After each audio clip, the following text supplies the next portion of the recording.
So yesterday was my son's third birthday.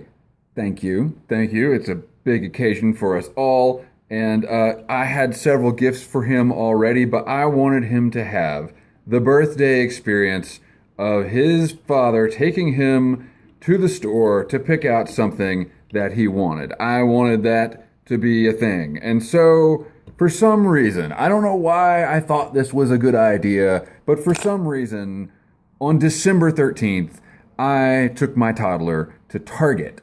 And you guys know how I'm always complaining about how people don't know how to drive. No wonder they don't know how to drive. They don't even know how to fucking walk.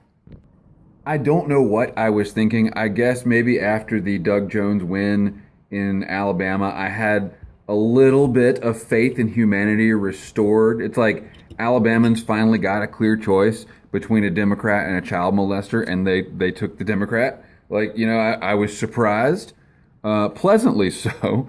And I think that, maybe I was just feeling a little too optimistic because of that. Because I don't know why I allowed myself to get into a situation, to get into a big box retail store less than 2 weeks before Christmas. A big box retail store entirely populated by people who can't plan ahead or use Amazon. And I don't think that these are like some kind of uber elite super hackers that are under court order to never touch a computer again in their lives. I think these are the kind of people that use the computers at the library to surf porn.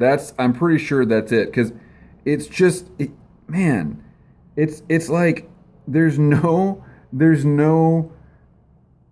cognizance of the fact that there might be other people in the world also trying to shop in the store. It's like they'll just stop in the middle of the aisle, get on their phone. It's like, dude, you got like 15 people behind you trying to get to the coffee scoops or whatever the hell they sell in Target. I don't know. I was just trying to buy my kids some ABC blocks. Good Lord. And so, then I get all the way through this nightmare. Like 15 minutes in, we haven't even gotten to the toy section. And so we get to the toy section. Of course, they don't have any ABC blocks. Why would they have ABC blocks? What the hell is the point of that? Now, they did have some like little tiny ones, but dude, he's 3 years old. I can't get him tiny ABC blocks. We got to get the big boy ABC blocks. Anyway, point being, we get in, we get some blocks. They weren't the ones we wanted, but at that point, neither of us cared. He didn't care to begin with. He was like, why are we doing this? I got plenty of blocks at home. And so we get in, we get out, an hour is wasted. And I'm going out into the parking lot, and there's this guy ahead of me. And of course, he's got like a buggy full of whatever. And of course, he's parked right next to me. And of course, he wants to load in all of his stuff through the rear driver's side door into his vehicle, which is like right up against the rear passenger side door, which is where the car seat is in my vehicle. So I got my kid, right? And I'm like, this guy's going to be it's freezing cold. Guy's going to be standing here for like 15 minutes. So I like go around the other side of my car and start putting my kid in the car that way. But then I dropped something on the door side, basically. I dropped something between my kid and the door and like had to go around to get it. So I like wait in the car with the kid, and then the guy finishes up and he goes and he puts his buggy away, right? So cool. I get out of my car. I come around my car. I open my kid's door, and I'm like leaning in there trying to find whatever fell on the floor. And then I get this feeling that there's someone standing behind me. And I like look out, and the dude's just standing like right behind me. And he really has that like human traffic-y sort of feel to him, And he's just standing there, and I'm like, "Oh, sorry, man. I'll be out of your way in just a second." And he's like, "No, take all the time you want." I'm like, let me just here. I got out of the way, and I was just gonna close. He was like, "No, I'm happy standing here. I like the weather." And I'm like, "Dude, I'm not gonna let you stand right on my six while I'm like messing with my kid in my car. Like that's not gonna happen." And so we like have this like little like man to man kind of staring contest for a second. And I'm like, do you understand what I will do to you if you threaten my kid? Like, do you even have a clue? Like, I just came out of Target before Christmas. You don't want to know what I'm capable of. And that's the second time that's happened to me this season. I took my kid to Field and Stream to use his walker, right? Because he's still learning to walk because he was a preemie. And so he like walks around with his walker all the time, but it's super cold outside. So we got to go places where he can walk indoors. So I go to Field and Stream, and like for some reason in Field and Stream, there's these big armchairs when you walk in the door, I guess for like, you know, the wives that get dragged into that place to sit while the husbands are shopping. And there's this like creepy old man sitting in the chairs, and he like as I walk in with my kid, he's like got his walker, and he's like, "Oh boy, Field and Stream," and he's like walking in, and I see the guy like looking at him, and I'm just like, okay, whatever, you know, like we attract attention. We attract attention. He's a toddler. People love kids, and you know, he's got a walker, so he doesn't quite fit the norm of what you know people think they're going to see out of a toddler. So fine, that's cool, and then we like go into the display racks, you know, like into the clothing section, and I turn around and here's the old man standing there, and he's just like looking at my kid, like, you know, and the boy's like playing with a shirt or something on a hanger, and the old man's just standing there just smiling, and he's like, "Boy, he's beautiful, isn't he?" And I'm like, "Yeah, yeah, he is." And I would know because I'm his father. And I'll gut you like a fish. And I run an outdoors channel now, so I actually know how to gut a fish. Thanks for being with me tonight. I'm smoking Orlick Dark Strong Kentucky in my old faithful legend here, River Pipe. Been dropped in the river several times. And we're tying woolly buggers. Gribbs rules to live by. I'll just tell you how I navigate through life. In 2017, when I think it's kind of clear that our social interactions are becoming more and more hazardous in terms of, you know, you might get your kid stolen by a child molester, or you might get accused of being a child molester.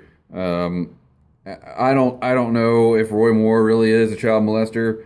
I do know that, you know, Garrison Keillor, when he was fired, he said, well, the nation seems to have a fever. Everybody accusing all these men of sexual harassment. Yeah, Garrison. Yeah, that's called basic human nature, and men in power tend to be kind of dicks. Maybe it's a national fever of just, hey, we're just calling things like we see them, buddy. I don't know. But you know, rules to live by. Here we go. Never, ever, ever, ever, ever comment on the appearance of a woman or a child. Ever. Unless that person is your wife or your son, or you know, someone who is, you know, if your girlfriend asks you if whatever she's wearing makes her ass look fat, you're screwed anyway. So just don't I'll take the fifth on that. But especially in public or at work, never comment on the appearance of a woman or a child. If you must comment about a child, say, he looks cute. That's it. Don't use the word beautiful. Don't do that. Don't do that. That makes folks like me very antsy. And especially, for some reason, especially when talking about a little boy. I don't know what, maybe that's just gender, whatever. I don't know. Don't call my son beautiful in public to me if you don't know me. If you even people who know me, I prefer you didn't. But whatever.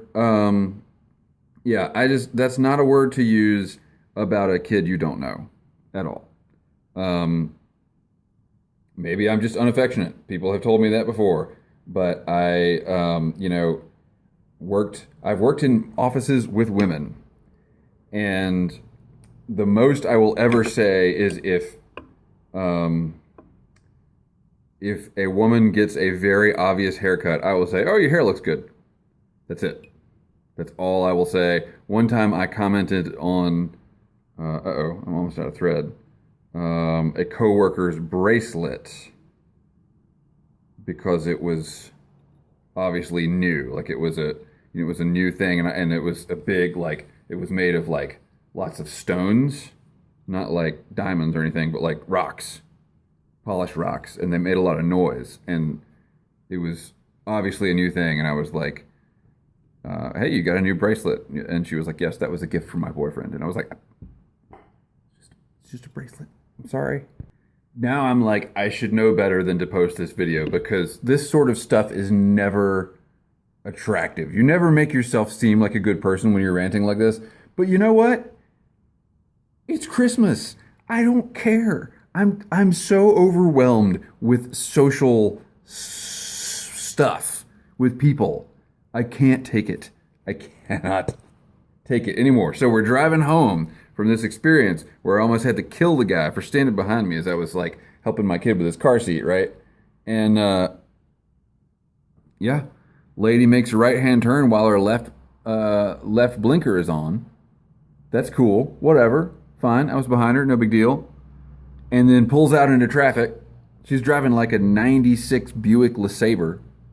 Pulls out into traffic. I can't see her head above her seat. I don't want to say what age she was, because last time I ranted about old people driving, someone called me an ageist fuck. So, maybe if you're watching this, you should probably go ahead and get your hanky out, because you're going to end up crying, because this person was somewhere between, I'll just pick two random numbers, 85 and like 904. Somewhere in there was this person's age. It's a big demographic, but, and so left-hand signal, makes a right turn, pulls out into the left-hand lane like super fast, and then slams on the brakes. She didn't lock it up, but hits the brakes and turns, not merges, turns into the right lane and keeps going. So I get behind this person, and I'm driving with my kid in my car, and I'm just like, this isn't good. Something's not right here. Oh, the left-hand blinker's still on, by the way. I'm just like, this is not going to end well. This is not... Someone's going to have a bad Christmas. and I'm like, I want to get myself out of this situation as soon as possible. So I waited until we were on a stretch of road where there weren't any intersections or anything like that, and then I got in the left-hand lane. I got in the left-hand lane and tried to pass this lady. And of course, when I'm right there in her blind spot, she just starts drifting over to the left lane. It was so predictable. So, I mean, and not just drifting, but like she was trying to merge to the left-hand lane. I mean, her left-hand signal had been on for like the past mile, so maybe she was just really well prepared. Anyway, so I lock it up, tire squealing, hit the horn, never any acknowledgement, never any course correction, just keeps drifting right there to the left. It drifts a little bit over the line, then back into the left lane, keeps on going. And so I was just like, fine, we're going 15 miles under the speed limit, but that's just what we're going to do, because I'm not going to try to pass this person again. And that blinker stayed on until I left that road, until I got off that road. So I don't know where they were going, but it was left of here, man. Anyway, I've yelled at the camera for almost 14 minutes now and tied 3 willy buggers, so it's been fairly productive. I thank you for watching and putting up with all this. I hope you're doing well and that you're having a blessed and warm holiday season. Yeah, I hope you're having a great holiday season and smoking a good pipe. And I have more videos coming soon. Thank you for allowing me this outlet in my life. Keep the ends out for the ties that bind.